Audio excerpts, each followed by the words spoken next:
Hello friends, conceptual classes में आप लोगों का स्वागत है। मैं जितेंद्र कुमार आप लोगों का स्वागत करता हूं। दोस्तों, हम लोग आधुनिक इतिहास के श्रृंखला के क्रम में आज बंगाल विजय के क्रम में पढ़ेंगे। तो दोस्तों, आजकल के एग्ज़ाम का जो पैटर्न है, आप लोग एग्ज़ाम देते होंगे तो एग्ज़ाम का पैटर्न जो है दोस्तों, आजकल धीरे धीरे जो क्वेश्चन है वह घुमाकर पूछ दिया जाता है।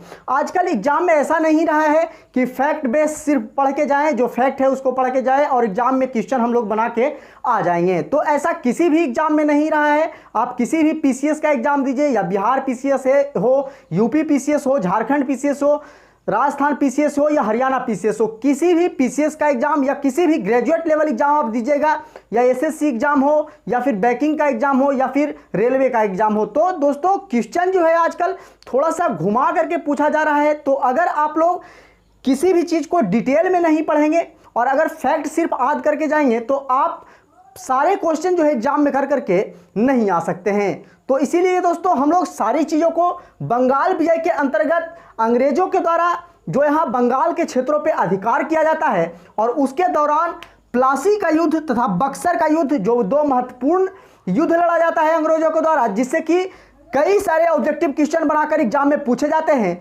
तो सारे क्वेश्चन को हम लोग आज इस वीडियो के माध्यम से क्लियर करने का प्रयास करेंगे। तो सारी चीज़ों को हम लोग डिटेल में पढ़ेंगे दोस्तों, ताकि किसी भी एग्जाम में हम क्वेश्चन को अच्छे तरीक़ा से करके आ सकें।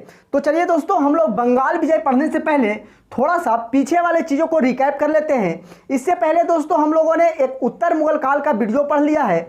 अगर आप लोग उत्तर मुगल काल के वीडियो को नहीं देखे हैं तो इस वीडियो के डिस्क्रिप्शन में उसका लिंक डाल दिया जाएगा, आप जाकर के वहां से उस वीडियो को देख सकते हैं। पीछे वाले चीज़ों को थोड़ा सा देख लें कि उत्तर मुगल काल के दौरान किस तरह से मुगलों का यहाँ धीरे धीरे पतन हो जाता है और फिर पूरे क्षेत्रों पे अंग्रेजों का आधिपत्य होना शुरू हो जाता है। तो आप उत्तर मुगल काल के अगर वीडियो को नहीं देखे हैं तो आप जाकर के उत्तर मुगल काल के वीडियो को जरूर देखें। तो चलिए दोस्तों, हम लोग शुरू करते हैं थोड़ा सा पीछे वाले चीज़ों को रिकैप करते हुए।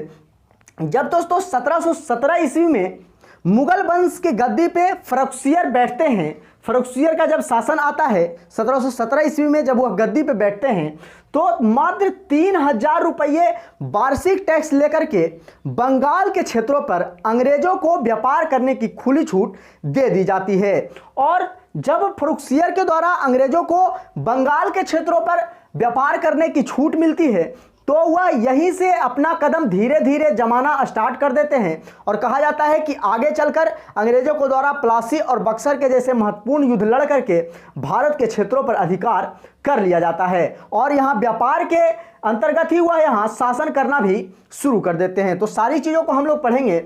जब फर्रुखसियर मात्र 3000 रुपये वार्षिक टैक्स लेकर के बंगाल के क्षेत्रों में अंग्रेजों को व्यापार करने के लिए दे देते हैं तो उस समय बंगाल के जो सूबेदार होते हैं वह होते हैं मुर्शिद कुली खान। नाम आप याद रखिएगा दोस्तों, उस समय सूबेदार जो होते हैं उनका नाम होता है मुर्शिद कुली खां। चूंकि मुर्शिद कुली खां को औरंगजेब के ही समय में औरंगजेब के द्वारा ही बंगाल के क्षेत्रों में दीवान के पद पर नियुक्त कर दिया गया था। और जब औरंगजेब की मृत्यु 1707 ईस्वी में हो जाती है तो फिर जब फर्रुखसियर का शासन आते आते 1717 ईस्वी तक जो मुर्शिद कुली खां रहते हैं वह बंगाल के सूबेदार के पद पर नियुक्त हो जाते हैं और कहा जाता है कि बंगाल के क्षेत्रों को यह आज़ाद घोषित कर लेते हैं, अपने आप को स्वतंत्र शासक के रूप में घोषित कर लेते हैं। और कहा जाता है कि यह बंगाल के क्षेत्रों पर अधिकार जमा करके यह मुगल जो बादशाह रहते हैं फर्रुखसियर, उनको टैक्स के रूप में नजराना जो है भेजना शुरू कर देते हैं और बंगाल के क्षेत्रों पर मुर्शिद कुली खां जो है धीरे धीरे शासन शुरू कर देते हैं। बोला जाता है कि जब यह बंगाल के क्षेत्रों पर शासन करते हैं, सूबेदार जब बनते हैं बंगाल के क्षेत्रों पर, तो यह अपनी राजधानी जो है मध्य बंगाल में ही स्थित एक मुर्शिदाबाद एक नगर रहता है वहां बनाते हैं। तो मुर्शिद कुली खां के द्वारा अपनी राजधानी कहां बनाई गई? मुर्शिदाबाद। तो यह क्वेश्चन भी एग्जाम में पूछा गया है कि मुर्शिदाबाद राजधानी जो है वह किसके द्वारा हस्तांतरित किया गया था? तो मुर्शिद कुली खां ने अपनी राजधानी जो है मुर्शिदाबाद बनाई थी। तो इसे आप याद रखिएगा। फिर अगर बात करें तो 1727 ईस्वी में मुर्शिद कुली खां की मृत्यु हो जाती है और मुर्शिद कुली खां की जब मृत्यु 1727 ईस्वी में होती है तो उसके बाद उनका जो दामाद रहता है शुजाउद्दीन वह बंगाल के अगले सूबेदार के रूप में गद्दी पे बैठता है। तो मुर्शिद कुली खां की मृत्यु जब 1727 ईस्वी में होती है तो 1727 ईस्वी में उनके जो दवाद रहते हैं शुजाउद्दीन, वह बंगाल के सूबेदार के रूप में गद्दी पे बैठते हैं और कहा जाता है कि वह बंगाल के सूबेदार के रूप में 1739 ईस्वी तक उस पद पर रहते हैं। और 1739 ईस्वी में जब शुजाउद्दीन की मृत्यु होती है तो शुजाउद्दीन के ही जो पुत्र रहते हैं, उनके जो पुत्र रहते हैं सरफराज, वह बंगाल के अगले सूबेदार के रूप में गद्दी पे बैठते हैं। तो नाम आप याद रखिएगा दोस्तों, शुजाउद्दीन का जो पुत्र रहता है सरफराज, वह अपने पिता के मृत्यु के बाद बंगाल के अगले सूबेदार के रूप में गद्दी पे बैठता है। तो पहले मुर्शिद कुली खां ने गद्दी पे बैठा, फिर जब वह 1727 में उनकी मृत्यु होती है तो शुजाउद्दीन गद्दी पे बैठता है और शुजाउद्दीन के बाद 1739 ईस्वी में उनका बेटा सरफराज गद्दी पे बैठता है। तो इस प्रकार सरफराज जो है बंगाल के क्षेत्रों का सूबेदार बन जाता है। यहाँ से एक अलग ही घटना घटती है, जब सरफराज बंगाल के क्षेत्रों का सूबेदार रहते हैं तो कहा जाता है कि उस समय एक सेनानायक होते हैं जिनका नाम होता है अलबर्दी खां। और यहाँ से पूरा जो है बंगाल के क्षेत्रों का जो सिनेरियो होता है दोस्तों, वह पूरा चेंज हो जाता है, ढांचा ही पूरा बदल जाता है। कहा जाता है कि अलबर्दी खां के द्वारा 1740 ईस्वी में गिरिया नामक स्थान पर सरफराज की मृत्यु कर दी जाती है। तो आप याद रखिएगा, सरफराज की मृत्यु जो है अलबर्दी खां के द्वारा गिरिया नामक स्थान पर 1740 ईस्वी में कर दी जाती है। और इसकी मृत्यु के बाद अलबर्दी खां जो रहते हैं वह बंगाल के क्षेत्रों पर अपने आप को सूबेदार के रूप में घोषित कर लेते हैं। और कहा जाता है कि अलबर्दी खां 1740 ईस्वी में सरफराज की हत्या करके वह गद्दी पे बैठते हैं और 56 तक यह बंगाल के सूबेदार के पद पर नियुक्त रहते हैं। चूंकि यह सरफराज को मार करके बंगाल के सूबेदार बने थे, इसीलिए वह मुगल जो सम्राट होते हैं, जो उस समय मुगल बादशाह होते हैं, कहा जाता है कि इनके द्वारा 2 करोड़ रुपया मुगल सम्राट को भेजा जाता है और भेज करके अपने सत्ता को सही तरीका से स्थापित किया जाता है। कहा जाता है कि अपने सत्ता को सही तरीका से चलाने के लिए अलबर्दी खां के द्वारा मुगल सम्राट को 2 करोड़ रुपया दिया गया था। तो इसे भी आप याद रखिएगा। और 2 करोड़ रुपया दे करके बंगाल के क्षेत्रों में वह अपना सत्ता स्थापित कर लेते हैं। फिर कहा जाता है कि अलबर्दी खां जब वहाँ शासन कर रहे होते हैं तो चूंकि यूरोपीय कंपनी जो है वह भी बंगाल के क्षेत्रों में अपना व्यापार लगाने के लिए आ चुके होते हैं। और कहा जाता है कि अलबर्दी खां के द्वारा ही सबसे पहले बंगाल के क्षेत्रों में जो है अंग्रेजों को व्यापार लगाने के लिए दिया जाता है। और अलबर्दी खां समझते थे कि अंग्रेज जो है वह बिल्कुल ही उसके पास दिमाग नहीं है और वह फ्री में यहाँ आकर के व्यापार भी करता है और हम लोगों को टैक्स भी चुकाता है। और इसी कारण कहा जाता है कि अलबर्दी खां ने यूरोपीय के लिए एक शब्द भी कहा है, वह शब्द है, कहा है यूरोपियों की तुलना उन्होंने मधुमक्खियों की छत्ता से की है, कि जिस तरह से मधुमक्खी छत्ता लगाती है और हम लोगों के फायदा के लिए वह हमें शहद देती है, उसी प्रकार अंग्रेज यहाँ व्यापार लगाते हैं और शहद के रूप में हमें यहाँ टैक्स देते हैं। तो इसी प्रकार यूरोपियों की तुलना जो है अलबर्दी खां ने मधुमक्खी की छत्ते से की है। तो यह भी क्वेश्चन पूछा गया है दोस्तों, तो इसे आप याद रखिएगा कि किस शासक ने यूरोपियों की तुलना मधुमक्खी के छत्ते से की है। तो अलबर्दी खां ने दोस्तों यूरोपियों की तुलना जो है वह मधुमक्खी के छत्ते से की थी। अब आइए जानते हैं कि होता क्या है दोस्तों। कहा जाता है कि 1756 ईस्वी में अलबर्दी खां की मृत्यु हो जाती है और अलबर्दी खां जो रहते हैं दोस्तों, इनका कोई भी पुत्र नहीं होता है और इनकी मात्र 3 पुत्रियां होती है। 1756 में जब अलबर्दी खां की मृत्यु होती है और चूंकि इनका कोई पुत्र नहीं रहता है, इसीलिए अगले शासक के रूप में जो बंगाल के नवाब बनते हैं वह इनके सबसे जो छोटी पुत्री होती है उनका पुत्र सिराजुद्दौला जो है वह बंगाल के नवाब के रूप में गद्दी पे बैठते हैं। तो अलवर्दी खां की मृत्यु जब 1756 ईस्वी में हो जाती है तो अलवर्दी खां के छोटे पुत्री की पुत्र जो है, यानी कि कह सकते हैं कि इसका नाती जो है सिराजुद्दौला, वह बंगाल के नवाब के रूप में गद्दी पे बैठता है।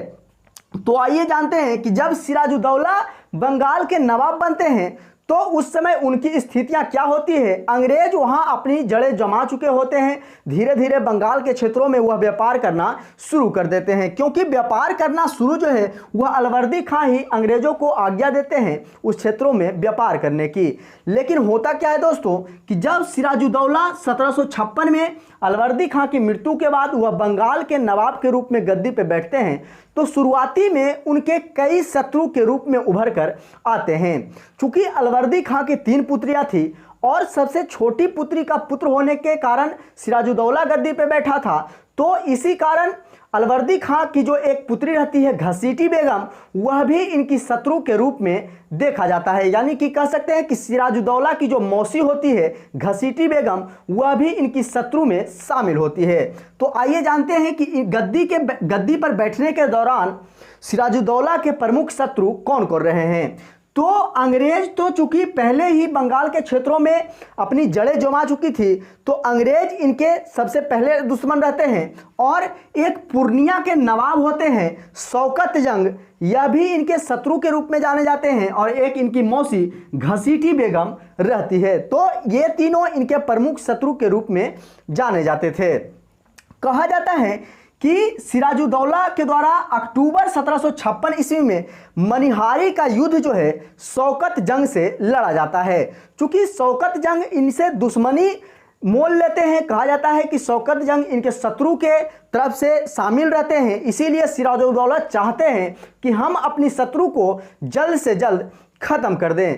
और इसी का परिणाम होता है कि अक्टूबर 1756 ईस्वी में सिराजुद्दौला के द्वारा एक युद्ध लड़ा जाता है, मनिहारी का युद्ध। और इस युद्ध में शौकत जंग की हत्या जो है सिराजुद्दौला के द्वारा कर दिया जाता है, और इस तरह से शौकत जंग की कहानी जो है वह खत्म हो जाती है। तो मनिहारी के युद्ध जो है लड़ा जाता है सिराजुद्दौला और शौकत जंग के बीच में, जिसमें शौकत जंग की मृत्यु जो है सिराजुद्दौला के द्वारा कर दी जाती है। तो इसे आप याद रखिएगा। फिर उसके अगले ही कुछ दिनों के बाद ही कहा जाता है कि 4 जून 1756 ईस्वी को कासिम बाजार पर भी आक्रमण किया जाता है सिराजुद्दौला के द्वारा, और कासिम बाजार के क्षेत्रों पर भी अधिकार कर लिया जाता है। तो कासिम बाजार के क्षेत्रों पर भी सिराजुद्दौला के द्वारा अधिकार जमा लिया जाता है। और चूंकि अंग्रेज भी उनके प्रमुख शत्रु के रूप में जाने जाते थे, तो अंग्रेज चूंकि उनके क्षेत्रों में विलियम फोर्ट नामक किला का स्थापना करवाकर उसकी घेराबंदी करा रहे होते हैं। तो इस विलियम फोर्ट की जो किला की घेराबंदी करा रहे होते हैं अंग्रेज लोग, कहा जाता है कि सिराजुद्दौला जो है उन्हें मना करते हैं कि आप यहाँ किले की घेराबंदी न करें, लेकिन अंग्रेज यह बातें नहीं सुनती है। इसीलिए कहा जाता है कि 15 जून 1756 ईस्वी को वह कांड होता है कि सिराजुद्दौला के द्वारा जो अंग्रेज का क्षेत्र रहता है वहां आक्रमण कर दिया जाता है। और कहा जाता है कि 15 जून 1756 ईस्वी को सिराजुद्दौला वहां आक्रमण करते हैं, और 5 दिनों तक जो है उनका जो किला रहता है विलियम फोर्ट किला, उन्हें सिराजुद्दौला के द्वारा घेर करके रखा जाता है। और कहा जाता है कि 5 दिनों तक घेरा बनाए हुए रहते हैं, तथा इस घेरा के दौरान ही वह उनके घेराबंदी को बंद करवाते हैं, और लगभग 146 अंग्रेज को वह अपने कैद में कर लेते हैं। और कहा जाता है कि 146 अंग्रेजों को वह कैद करके गिरफ्तार करके अपने क्षेत्रों में लाते हैं और 18 बाई 10 के कमरा में बंद कर देते हैं। कमरा की लंबाई 18 फुट तथा चौड़ाई 10 फुट होता है। उस कमरे में 146 अंग्रेजों को बंद कर दिया जाता है, और जब अगले दिन उस कमरे के गेट को खोला जाता है सिराजुद्दौला के द्वारा, तो कहा जाता है कि उसमें से मात्र 23 अंग्रेज जो हैं वह जिंदा बचे होते हैं, और बाकी 123 अंग्रेजों की मृत्यु जो है उसी कोठरी में हो जाती है। और इसी घटना को जो दोस्तों काल कोठरी की घटना के नाम से जाना जाता है। तो आप नाम रखिएगा, इसे ब्लैक होल की घटना भी कहा जाता है। और इस ब्लैक होल की घटना में 123 अंग्रेजों की हत्या हो जाती है और मात्र 23 अंग्रेज जिंदा बचते हैं। और कहा जाता है कि उसमें से एक अंग्रेज रहते हैं, नाम उनका रहता है जे.जेड. हॉलवेल। नाम याद रखिएगा दोस्तों, नाम है जे.जेड. हॉलवेल। तो जे.जेड. हॉलवेल एक अंग्रेज जिंदा बचते हैं, जो कि यह खबर जो है बंबई प्रेसिडेंसी में बैठे जो रहते हैं रॉबर्ट क्लाइव, उन तक पहुंचाते हैं। चूंकि यहां जो है अंग्रेजों के 3 क्षेत्रों में प्रेसिडेंसी रहता है। आप लोग जानते होंगे कि मद्रास के क्षेत्रों में एक मद्रास प्रेसिडेंसी रहती है, बंबई प्रेसिडेंसी रहती है और कलकत्ता प्रेसिडेंसी रहती है। तो कलकत्ता में जब यह घटना होती है काल कोठरी की घटना, और काल कोठरी की घटना होती कब है दोस्तों, याद रखिएगा 20 जून 1756 ईस्वी को यह घटना होती है। तो यह भी क्वेश्चन पूछा गया है, इसे भी आप याद रखिएगा कि काल कोठरी की घटना जो है कब हुई, तो 20 जून 1756 ईस्वी को। इस घटना में सिराजुद्दौला के द्वारा 146 अंग्रेज को बंदी बना करके कैद करके लाया जाता है और 18x10 के कमरे में बंद कर दिया जाता है। और अगले दिन जब गेट खोल करके देखा जाता है तो उसमें से 123 अंग्रेज जो है वह मर चुके होते हैं और मात्र 23 अंग्रेज जिंदा बचते हैं। और उसी में से एक अंग्रेज अधिकारी होते हैं जे.जेड. हॉलवेल, और यह सूचना जो है इनके द्वारा बंबई प्रेसिडेंसी में जो बैठे रॉबर्ट क्लाइव रहते हैं उन तक पहुंचाया जाता है। और कहा जाता है कि जब यह खबर रॉबर्ट क्लाइव सुनते हैं तो ब्रिटेन के शासक होते हैं उन्हें यह खबर दी जाती है, और तब रॉबर्ट क्लाइव को जो है कलकत्ता के क्षेत्रों पर शांति कायम करने के लिए, समझौता करने के लिए रॉबर्ट क्लाइव को बंबई प्रेसिडेंसी से कलकत्ता प्रेसिडेंसी के लिए भेजा जाता है। और कहा जाता है कि जब यह घटना होती है तो अलीनगर की संधि जो है 9 फरवरी 1757 ईस्वी में रॉबर्ट क्लाइव और सिराजुद्दौला के बीच में होती है। जब रॉबर्ट क्लाइव वहां से आते हैं तो सिराजुद्दौला को भी चूंकि यह विश्वास नहीं था कि 123 आदमी इस कमरा में बंद करने के कारण मर जाएंगे, तो आते हैं तो उन्हें भी अपने गलती का एहसास होता है। और कहा जाता है कि उन दोनों के बीच में एक संधि होती है, जिस संधि का नाम होता है अलीनगर की संधि। तो अलीनगर की संधि कब हुई दोस्तों, इसका डेट याद रखिएगा आप, 9 फरवरी 1757 ईस्वी में। स्मॉल डेट भी आप याद रखिएगा दोस्तों, क्योंकि आजकल का जो एग्जाम का पैटर्न है उसमें आप देखेंगे कि जो मेन डेट है उसके साथ साथ स्मॉल डेट को भी पूछ लिया जाता है। तो स्मॉल डेट को भी आप याद रखिएगा, आजकल का जो एग्जाम है वो थोड़ा डीप ले जाकर के पूछा जा रहा है, इसलिए स्मॉल डेट को भी आप याद रखिएगा। तो अलीनगर की संधि जो है वह 9 फरवरी 1757 ईस्वी में सिराजुद्दौला और रॉबर्ट क्लाइव के बीच में होती है। और इस संधि के दौरान होता यह है कि पुनः जो है जो उनका किला रहता है विलियम फोर्ट, उन्हें घेराबंदी करने का आदेश दे दिया जाता है और साथ ही साथ टकसाल निर्माण की भी अनुमति अंग्रेजों को मिल जाती है इस संधि के दौरान। और जब कहा जाता है कि टकसाल निर्माण की अनुमति मिल जाती है तो टकसाल की भी स्थापना करवाते हैं यहाँ अंग्रेज, और साथ ही साथ विलियम फोर्ट जो उनका किला रहता है वह भी यहाँ घेराबंदी करवाते हैं। और कहा जाता है कि यहाँ 18 अगस्त 1757 ईस्वी में अंग्रेजों के द्वारा अपनी टकसाल की स्थापना की गई थी। तो डेट याद रखिएगा कि अंग्रेजों के द्वारा यहाँ अपनी टकसाल की स्थापना कब करवाई गई, तो 18 अगस्त 1757 ईस्वी में। तो इसे आप याद रखिएगा। रॉबर्ट क्लाइव जब बंगाल के क्षेत्रों में आते हैं दोस्तों, होता यह है कि वहाँ एक व्यक्ति होते हैं, एक बहुत ही अमीर व्यक्ति होते हैं, अमीन चंद। नाम याद रखिएगा दोस्तों आप, नाम है इनका अमीन चंद। और इस अमीन चंद से रॉबर्ट क्लाइव मुलाकात करते हैं और उन्हें यह पता करने के लिए भेजते हैं कि आप जाकर के पता कीजिए कि सिराजुद्दौला के जो पूरा सेना है, जो उनकी दरबार में पूरे लोग रह रहे हैं, उनमें से कौन कौन से लोग उनसे खुश नहीं है, यानी कि उनसे असंतुष्ट हैं। तो जब यह अमीन चंद जाकर के पता लगाता है तो उन्हें पता चलता है कि उनका जो सेनापति रहता है मीर जाफर, उनका दीवान रहता है जो राय दुर्लभ, तथा एक बैंकर रहता है जगत सेठ, ये सारे जो हैं उनसे नाखुश रहते हैं। और इसका फायदा उठा के रॉबर्ट क्लाइव यह करते हैं कि वह जो है मीर जाफर को बंगाल के क्षेत्रों के अगले नवाब का ख्वाब जो है दिखा देते हैं। और कहा जाता है कि अगर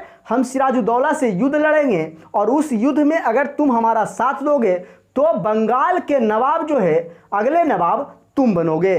तो जब मीर जाफर को यह लोभ जो है रॉबर्ट क्लाइव के द्वारा दी जाती है तो मीर जाफर जो कि सिराजुद्दौला का सेनापति रहता है वह भी तैयार हो जाता है इस बात पे। और कहा जाता है कि मीर जाफर कहता है रॉबर्ट क्लाइव से कि आप सिराजुद्दौला से युद्ध लड़िए और युद्ध के दौरान जो है हमारी सेना उसके तरफ से साथ नहीं देगी। चूंकि सेनापति वही होते हैं तो जितनी सेना भी रहती थी वह मीर जाफर के ही नियंत्रित में होता है। और इसी का कारण होता है दोस्तों प्लासी का युद्ध। तो 23 जून 1757 ईस्वी को यह घटना घटती है। नाम डेट आप याद रखिएगा दोस्तों, यह डेट जो है 23 जून 1757 ईस्वी प्लासी का युद्ध जो है रॉबर्ट क्लाइव और सिराजुद्दौला के बीच में लड़ा जाता है। कहा जाता है कि इन सारे से अनुमति मिला करके रॉबर्ट क्लाइव जो है वह सिराजुद्दौला पे हमला कर देते हैं, उनसे युद्ध लड़ने की जो है जंग छेड़ देते हैं। और कहा जाता है कि 23 जून 1757 ईस्वी को प्लासी का युद्ध होता है। तो आप डेट याद रखिएगा, प्लासी का युद्ध कब हुआ दोस्तों? 23 जून 1757 ईस्वी में रॉबर्ट क्लाइव और सिराजुद्दौला के बीच में।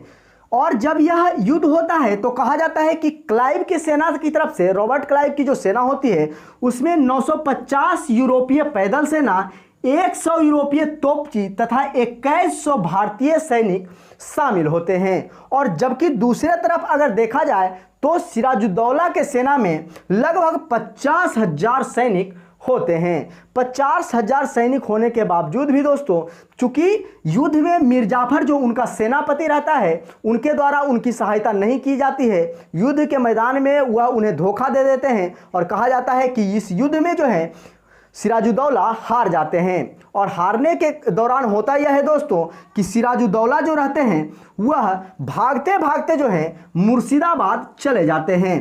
तो यह युद्ध हारने के बाद सिराजुद्दौला कहाँ भाग कर जाते हैं दोस्तों? तो मुर्शिदाबाद। और होता यह है कि जब वह मुर्शिदाबाद भाग करके जाते हैं तो मुर्शिदाबाद में के क्षेत्र में ही मीर जाफर का जो पुत्र रहता है मीरन, वह वहीं रह रहा होता है। और कहा जाता है कि मीर जाफर के पुत्र मीरन के द्वारा ही कहा जाता है एक बेग मोहम्मद नाम के व्यक्ति रहते हैं, उनके द्वारा सिराजुद्दौला की हत्या करवा दी जाती है। तो आप नाम याद रखिएगा, यह भी क्वेश्चन पूछा जा सकता है दोस्तों कि सिराजुद्दौला की हत्या किसने की? तो सिराजुद्दौला की हत्या जो है दोस्तों वह बेग मोहम्मद के द्वारा किया जाता है, जो कि मीरन जो मीर जाफर का पुत्र रहता है मीरन, उनके षड्यंत्र से बेग मोहम्मद के द्वारा सिराजुद्दौला की हत्या जो है मुर्शिदाबाद के क्षेत्रों में कर दिया जाता है। तो जब इनकी मृत्यु होती है तो वादे के अनुसार रॉबर्ट क्लाइव मीर जाफर को जो है बंगाल के क्षेत्रों का नवाब बना देते हैं। लेकिन कहा जाता है दोस्तों कि मीर जाफर को सिर्फ नाम मात्र का वहां का नवाब बनाते हैं और जितने भी राजस्व संबंधित जो आय होती थी या फिर वित्तीय आय जो होती थी, कहा जाता है कि अंग्रेजों के द्वारा खुद ही तसला जाता था और सिर्फ नाम के एक नवाब बनकर मीर जाफर रह जाते हैं। और कहा जाता है कि यहीं से जो है धीरे धीरे अंग्रेज अपना आधिपत्य जमाना शुरू कर देते हैं, क्योंकि बंगाल के क्षेत्रों पर वह अपना अधिकार कर चुके होते हैं। और होता यह है कि मीर जाफर चूंकि सिर्फ एक कठपुतली के तरह रहते हैं, इसीलिए एक दरबारी के द्वारा कहा भी गया है कि मीर जाफर जो है यह क्लाइव का गधा है। मीर जाफर क्या है दोस्तों? क्लाइव का गधा है। यह एक दरबारी के द्वारा मीर कासिम को मीर जाफर को कहा गया है कि मीर जाफर जो है वह रॉबर्ट क्लाइव का मात्र एक गधा के रूप में है, सिर्फ वह खूंटे से बंधा रहता है, उसके अलावा वह कुछ भी नहीं करता है। और होता क्या है कि षड्यंत्र रच करके फिर मीर जाफर के जगह मीर कासिम को अगले नवाब के रूप में गद्दी पे अंग्रेजों के द्वारा बैठा दिया जाता है, क्योंकि वह चाहते हैं कि कोई भी एक अस्थाई नवाब न रहे ताकि वह सत्ता फिर से हासिल कर ले, इसीलिए वह नवाब फिर बदलकर मीर कासिम को बना देते हैं। और कहा जाता है कि 1760 ईस्वी से 1763 ईस्वी तक मीर कासिम जो हैं बंगाल के नवाब के रूप में गद्दी पे बैठे हुए रहते हैं। लेकिन होता है इसी बीच में मीर कासिम जो है अपनी राजधानी मुर्शिदाबाद से बदलकर मुंगेर ले जाते हैं। तो यह भी क्वेश्चन कई बार पूछा गया है कि किस शासक ने अपनी राजधानी मुर्शिदाबाद से मुंगेर हस्तांतरित किया था। तो मीर कासिम जो है वह अपनी राजधानी मुर्शिदाबाद से मुंगेर बदलते हैं। तो इसे भी आप याद रखिएगा, यह भी कई एग्जामों में पूछा गया है। साथ ही साथ होता है दोस्तों कि जब पटना की घटना होती है, तो ये हम लोग पिछले वीडियो में पढ़ा था कि जब पटना की घटना होती है तो अंग्रेजों के द्वारा मीर जाफर को पुनः से जो है बंगाल के नवाब के पद पर बैठाने की कोशिश की जाती है। लेकिन इस बार मीर कासिम के द्वारा कहा जाता है कि हम बंगाल के नवाब के पद से नहीं हटेंगे, और इसी कारण होता यह है दोस्तों कि मीर कासिम के विरुद्ध जो है अंग्रेज युद्ध छेड़ देते हैं, और इस युद्ध को बक्सर के युद्ध के नाम से जाना जाता है।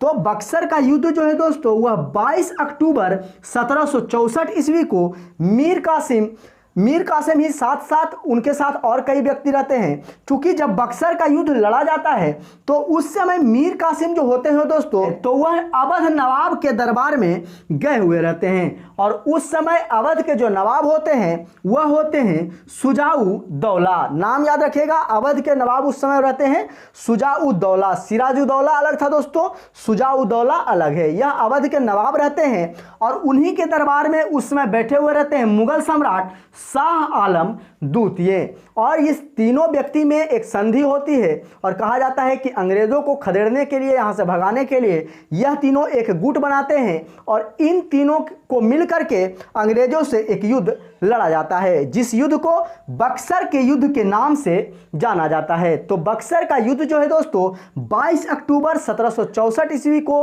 अंग्रेजी सेना जिसके नेतृत्व कर रहे थे हेक्टर मुनरो, इनका भी आप नाम याद रखिएगा। यह भी क्वेश्चन कई बार एग्जामों में पूछा गया है कि बक्सर के युद्ध के समय अंग्रेजी सेना का नेतृत्व कौन कर रहे थे। तो हेक्टर मुनरो जो है दोस्तों वह अंग्रेजी सेना का नेतृत्व बक्सर के युद्ध के दौरान कर रहे थे। और जबकि दूसरी तरफ से जो मीर कासिम की सेना में रहते हैं वह रहते हैं अवध के नवाब शुजाउद्दौला तथा मुगल सम्राट शाह आलम द्वितीय। तो इन तीनों की जो सम्मिलित गुट होती है उनके द्वारा और अंग्रेजी सेना के द्वारा जिनका की नेतृत्व करते हैं हेक्टर मुनरो, उनके द्वारा एक युद्ध लड़ा जाता है बक्सर का युद्ध। और कहा जाता है कि इस युद्ध में ये तीनों पराजित होते हैं, और पराजित होने के दौरान ही बक्सर के युद्ध से जब बक्सर का युद्ध जीतते हैं अंग्रेज, तो उसके दौरान ही अंग्रेज लगभग भारत के 75% क्षेत्रों पर अपना अधिकार जमा लेते हैं। और कहा जाता है कि जब बक्सर के युद्ध को जीतते हैं अंग्रेज और वह भारत के बहुत ज़्यादा क्षेत्रों पर अपना अधिकार जमा लेते हैं, तो यहाँ वह शासन करना भी शुरू कर देते हैं। और इसी दौरान जो है वह यहाँ गवर्नर बनाते हैं, फिर बाद में वाइसराय जा करके बनाते हैं। तो ये सारी चीज़ें जो है हम लोग गवर्नर वाले वीडियो में पढ़ेंगे, वाइसराय वाली वीडियो जो आएगी उसमें पढ़ेंगे।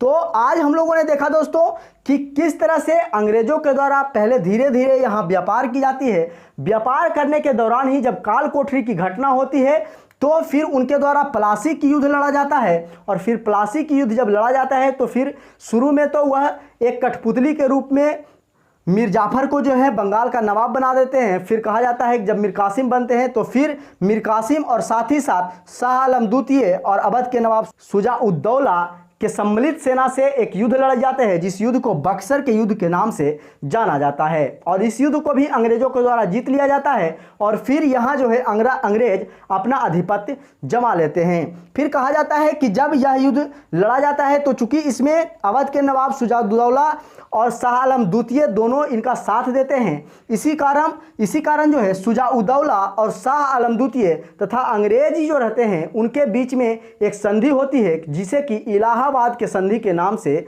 जाना जाता है। तो ये सारी चीज़ें हम लोग अगले वीडियो में पढ़ेंगे तथा साथ ही साथ और हम लोग अगले वीडियो में मराठाओं के बारे में पढ़ेंगे। तो चलिए दोस्तों, आज के लिए इतना ही, फिर मिलते हैं हम लोग अगले वीडियो में। तो आज के लिए इतना ही, जय हिंद।